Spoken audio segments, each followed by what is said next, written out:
Halo semua, kali ini kita akan membahas materi baru, yaitu menentukan jenis segitiga. Materi ini adalah bagian dari bab Pitagoras.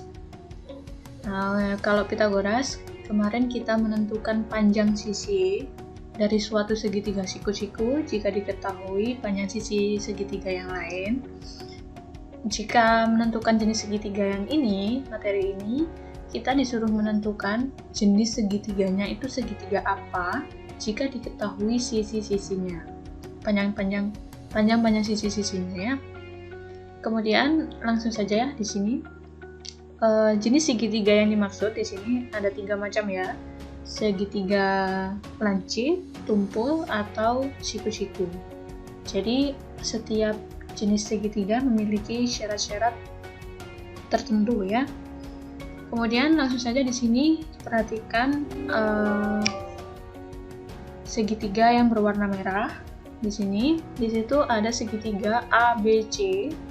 Segitiga ABC ini coba diperhatikan ya untuk aturan penulisan segitiganya.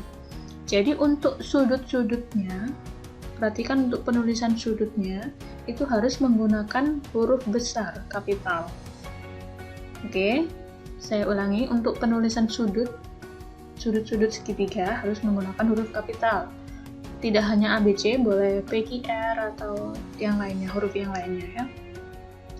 Kemudian nama sisinya di sini kalian perhatikan untuk di depan sudut C yang ini sudut C ya. Oke, sudut C yang ini berarti dia tidak di depan sudut C, ini dinamakan sisi C. C kecil ya. Panjang sisinya dinamakan sisi C. Kemudian di depan sudut A, ini adalah sisi A kecil. Kemudian di depan sudut B, berarti dia sisi B kecil. Jadi ini berlaku ya. Di depan sudutnya berarti dia harus menggunakan huruf kecil, nama sisinya. Ini juga berlaku untuk segitiga yang warna kuning di gambar 6.14. Di sini ada 3 segitiga. Di situ sama-sama segitiga ABC semua. Namun beda jenisnya ya. Di situ ada segitiga lancip, ada yang segitiga tumpul. Di sini di gambar 6.14 ini ada gambar 1, 2, dan 3.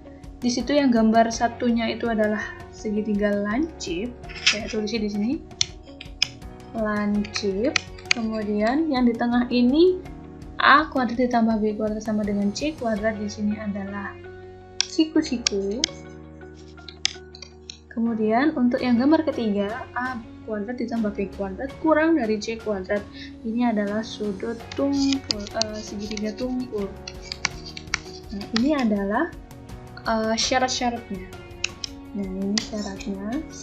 Kalau dia tumpul berarti bentuknya seperti ini syaratnya, siku-siku gambar seperti ini. Nah, sedangkan lancip syaratnya seperti ini. Oke.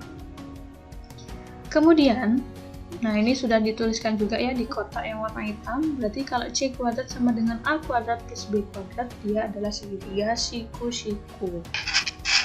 Yang dimaksud seperti ini tuh bagaimana sih? Misal ya, langsung ke contoh soal biar kalian lebih paham. Langsung ke contoh. Di sini ada contoh. Diketahui sebuah segitiga berukuran 5 cm, 7 cm, dan 9 cm. Jadi di sini ada segitiga yang panjangnya 5 cm, 7 cm, dan 9 cm. Jadi ada sebuah segitiga nih, panjangnya 5, 7, sama 9. Kemudian kalian disuruh menentukan jenis segitiga tersebut segitiga apa.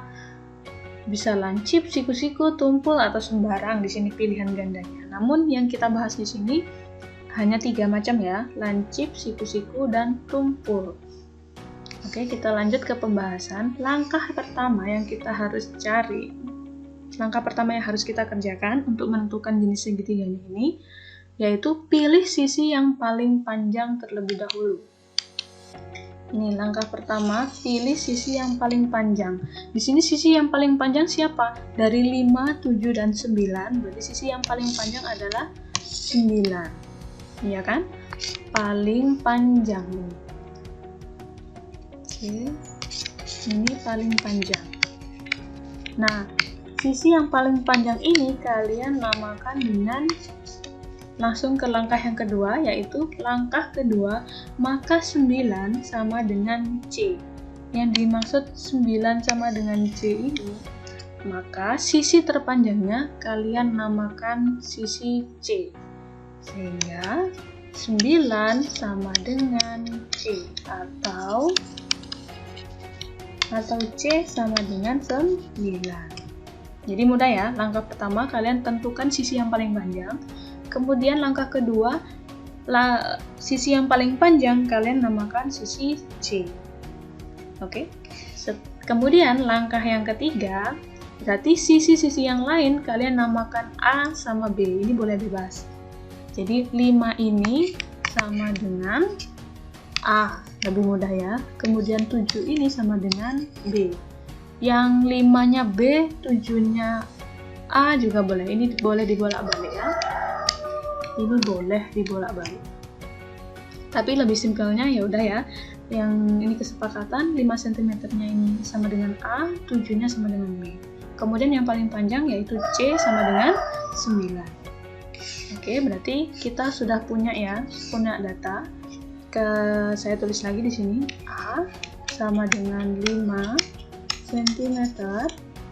Kemudian B sama dengan 7 cm. Kemudian C sama dengan 9 cm. Pertanyaannya, tentukanlah jenis segitiga dari segitiga yang terbentuk dari sisi-sisi A, B, dan C. Oke, langsung saja. Caranya berarti kita menggunakan rumus ini. Oke, ini berarti C kuadrat titik kalian bandingkan nanti dengan A kuadrat ditambah B kuadrat. Ini jadi caranya ya. C kuadrat titik A kuadrat ditambah B kuadrat. Kemudian kita masukkan C-nya berapa? Berarti 9 kuadrat titik A kuadratnya 5 kuadrat ditambah 7 kuadrat. Kemudian 9 kuadrat 81 titik 5 kuadrat 25 ditambah dengan 49. Kita jumlahkan, yang 25 ditambah 49.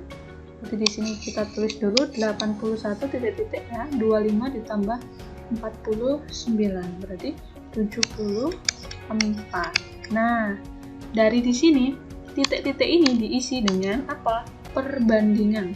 Jadi 81 ini lebih besar atau lebih kecil atau sama dengan 74. Jadi kalian pilihannya ada 3. Dia lebih besar, sama dengan, atau lebih dari. Jadi ini pilihannya ya.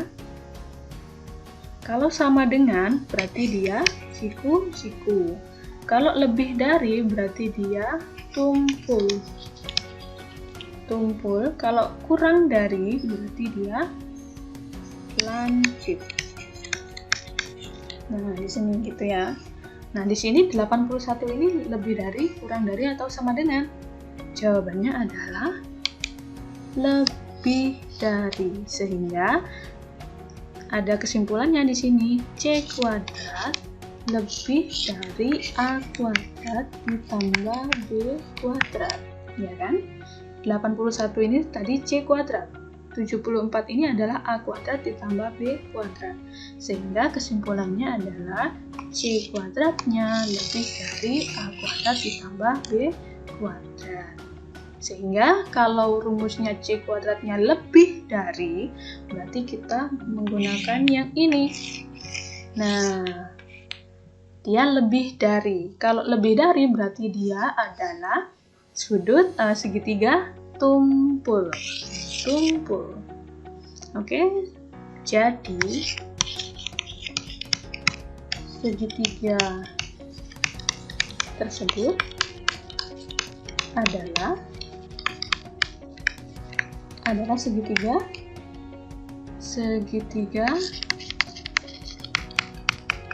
apa? Tungsu. Oke, sudah terjawab ya. Berarti nanti kalau perbandingannya misalkan di sini, misalkan yang ini nanti, yang ini misalkan nanti kalian menemukan jawaban 81, di sini 81 kan sama dengan ya. Nah, kalau sama dengan seperti ini berarti dia adalah segitiga siku-siku. Kalau dia kurang dari, misalkan 81 yang di sini 93 misalkan. Berarti kan dia kurang dari. Kalau kurang dari berarti dia lancip. Oke, mudah banget ya untuk pembahasan kali ini. Semoga kalian bisa mendapatkan ilmu dari pertemuan kita kali ini. Terima kasih telah menonton. Jangan lupa follow sosial media kita lainnya. See you!